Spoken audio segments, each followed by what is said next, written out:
For decades, Virginia has operated state training centers for individuals with intellectual and developmental disabilities. The 5 centers held more than 5,000 people during the 1970s. Today, there are less than 850 residents. In August 2012, the Commonwealth of Virginia and the United States Department of Justice entered into a settlement agreement. For the first time in our history, Virginia has decided to close 4 state institutions, and residents are moving out into their local communities. Carla, you leaving me? Yeah. You are. Yeah. You gonna miss me? Yeah. I'm gonna miss you too. Can I have a hug?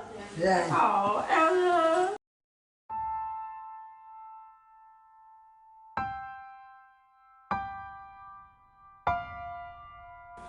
Well, it is hard. I've worked with Ella since 1986. I worked with her in day support program, and then in 2000 I came over to the other side and started working with her residentially.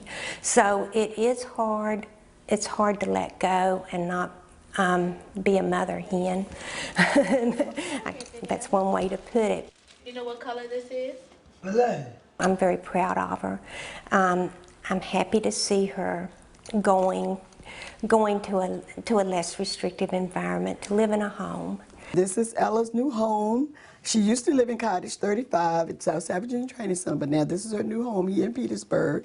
And this is her new furniture. This is her new television. She has her own stereo section. This is her new bed. This was her bed that she bought from South Virginia Training Center that she had. And they've decorated it and all in different colors for her in her new home. And this is her room that she shares all by herself. She seems excited about it. She has had transition visits, and she did well during the transition visits. She was quiet as far as at night. Lots of times at night she will get up and ramble around, but they did tell me, the staff persons that I talked to from the home, they said that she slept and that she did well. So, but they're prepared if she doesn't. So it hasn't been something where she found out yesterday and then she left today. She has been visiting the home. Some of the staff people that work at the home are staff people that I recognized. You know, they have worked here before. So they are good, experienced people. John, you ready to go for a ride? Yeah. Yes. Okay, you ready? Come on. I'm gonna miss you, okay? All right? Agree. Give me a hug before you leave. All right, okay. We'll see you later, okay? All right, don't be sad. It's okay.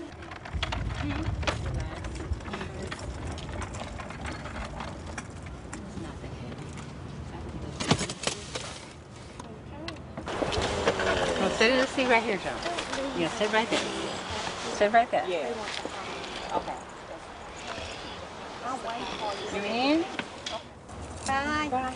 Part of the process that makes the transition successful is that we still have the opportunity to tap into those resources that John left behind. We have quite a few visits scheduled, you know, from training center staff, from our Office of Licensing, through the Department of Behavioral Health and Developmental Services, through the Department of Human Rights. So we're going to be under the magnifying glass for quite some time until they make sure that John's transition has been complete and successful.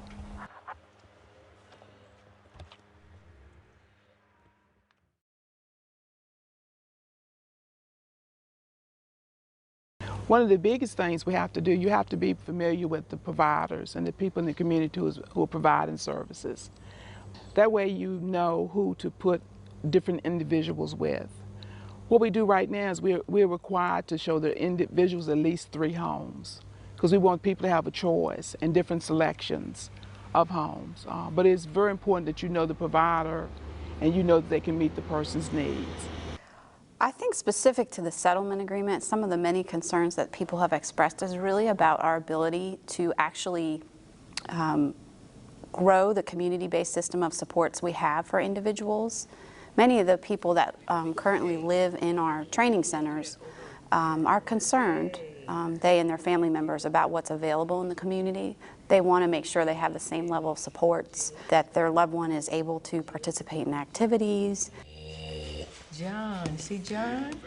The visit that we took last week is really important because the very next day we go on a monitoring visit and we try to monitor a meal. And this is so important because there's so many individuals that are on modified diets, and it's important because this is a safety issue.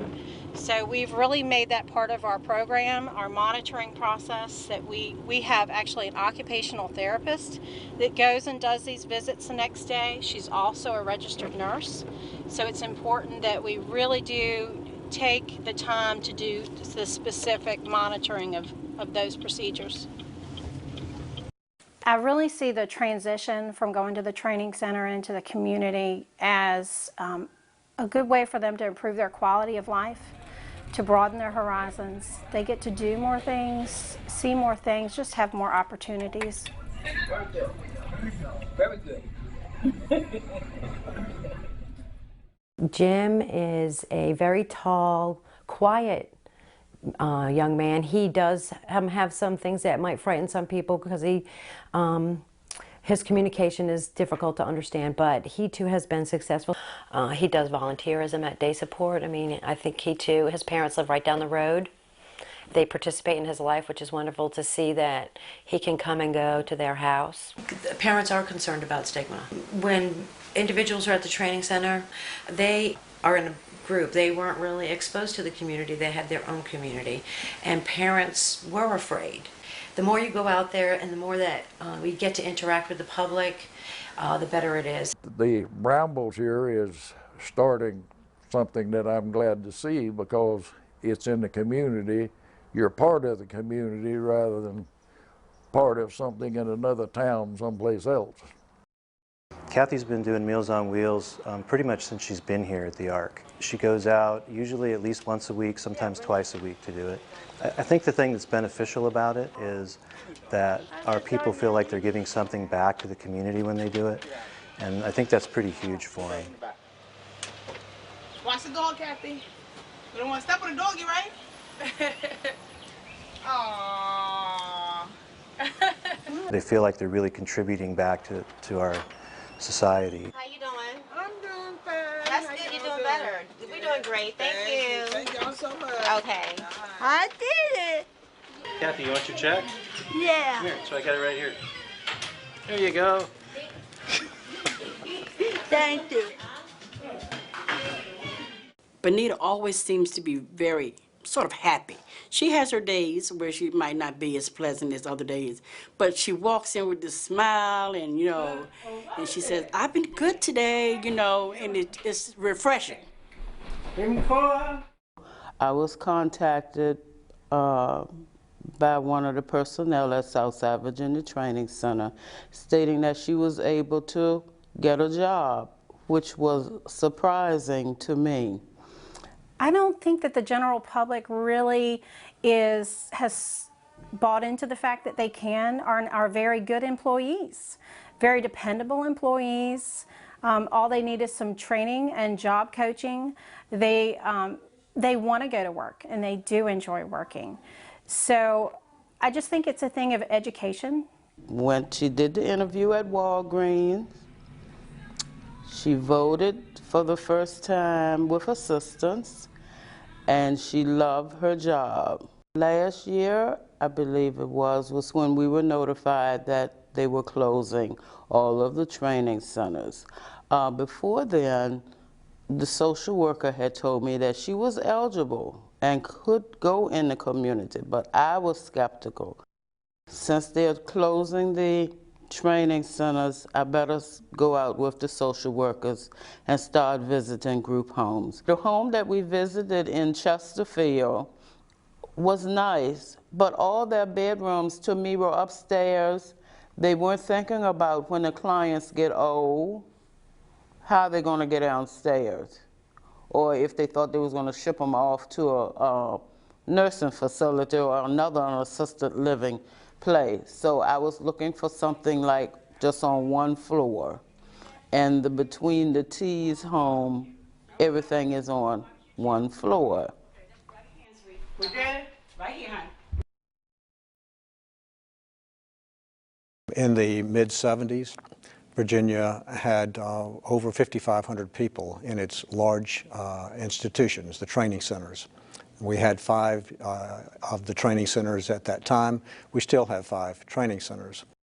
But over the years, the number of people in the training centers has dropped. At the same time, in the community, we have a large number of individuals on our waiting list for the home and community-based Medicaid waiver. There are over 5,000 people waiting for the intellectual disability waiver, and about 1,200 people waiting for the developmental disability waiver.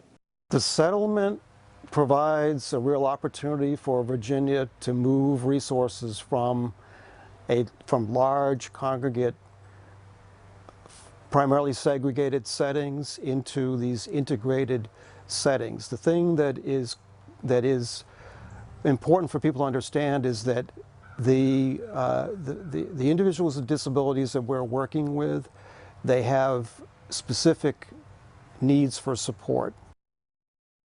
She's so much calmer. If you had come in even 4 months ago, maybe even 3 months ago, she'd be hanging on your arm, squeezing it, just too anxious to let go. She would have been so uncomfortable with this number of people being in the home, with this level of noise. She's just really, really calm. She used to eat like she used to bolt her food, and now she actually takes her time. We're actually saying, Kathy, come on, we have to go to Dave's bar. We have to get out to the store. So it's really much, much calmer. 2 friends of mine actually had decided to do sponsored residential, and after I had talked to them, I thought, oh, that'd be great, because you really give then people a number of opportunities, a number of different options of how they want to live. And so I was a friend actually with the case manager at the time, who was with Wall, and my husband and I sat down and talked to her. We really liked the program, so we signed up to do it, and then we started, people get a chance to interview you to see if you're a good fit for them, and you get a chance to interview them to see if they're a good fit for your family.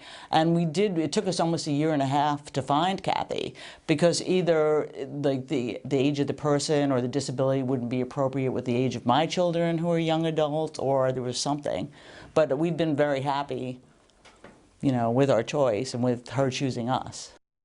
How you doing? Since Donald had come to us in September 11, 2012, he has progressed very well. He's been happy, he's content.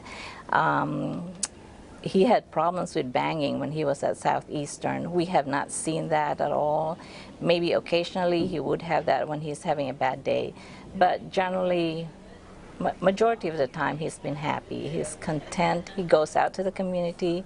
He's been at day support program 2 times a week, and that has really made a big difference. We've seen that when he first started here, going out to the community, he asks for it every single day. He smiled more often, he talked more often, and he just, you know, just happier here than he was out Southeast. You gonna hold it? You got it? Hold it right there. Good job, dog. There you go. Just don't move the hand, and you got it all the way. Because you're going to make this purchase yourself, dog. Protecting the ball. I've known Donald for about 5 months now, working with him on and off. I mean, our relationship is pretty much like any other relationship, probably more close to friends. You know, we take him out. We typically ask him where he would like to go. We have a communication board that he likes to point to different pictures. Like, we'll have a picture of like Macy's, Dick's Sporting Goods. Sometimes we'll split the group up and have a little guide time, and I'll be like, Donald, where you want to go? He'll point to Victoria's Secrets like this. He'll point, but all right, Donald, we'll go look at Victoria's Secrets. And they have like a little kid grin on his face, like it's just funny. And I just think that's really funny about Donald, though. Huh, Donald? You silly, Donald. What people need to understand is that John and many others like him have been in an institution all of their lives. And sometimes we make the mistake of believing that they are satisfied where they are. Well, in most cases, it's only because that's the only environment they've ever known.